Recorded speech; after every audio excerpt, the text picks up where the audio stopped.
सकाळच्या घाईगडबडीमध्ये पोह्यामध्ये भरपूर भाज्या घालून झटपट होणारा खमंग पदार्थ नक्की ट्राय करून पहा। 1 वाटी पोहे, अर्धी वाटी रवा, अर्धी वाटी दही चांगलं मिक्स करून घ्यायचं। हे मिश्रण मिक्सिंग जारमध्ये काढून घ्यायचं, त्यामध्ये पाणी घालायचं आणि स्मूथ कन्सिस्टन्सीमध्ये हे चांगलं फिरवून घ्यायचं। याची कन्सिस्टन्सी तुम्ही पाहू शकता। किसलेलं गाजर, किसलेला कोबी, त्यानंतर थोडीशी शिमला मिर्च, कोथिंबीर, हिरवी मिरची, आलं ते मी घेतलेलं आहे। हे सगळ्या भाज्या यामध्ये घालायचं, चवीनुसार मीठ घालायचं, कांदा सुद्धा घातलेला आहे, पाव चमचा हिंग घालायचा आहे। त्यानंतर हे सगळं चांगलं एकजीव करून घ्यायचं आणि त्यामध्ये पाव चमचा सोडा घालायचा, हलकसं पाणी घालायचं, मिश्रण चांगलं एकजीव करून घ्यायचं। अप्पे पात्र गरम करत ठेवलेलं आहे, त्यामध्ये तेल घातलेलं आहे, थोडीशी मोहरी, थोडेसे तीळ घालायचे। हे जे मिश्रण आहे ते यामध्ये एक एक करत सोडायचं। झाकण ठेवून 2 ते 3 मिनिटं चांगले वाफवून घ्यायचे अप्पे आणि परतून दुसऱ्या साईडनेही छान असे खरपूस भाजून घ्यायचे।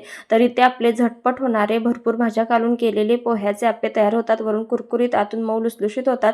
वाट कसली पाहताय? फॉलो करा आणि लाईक करा।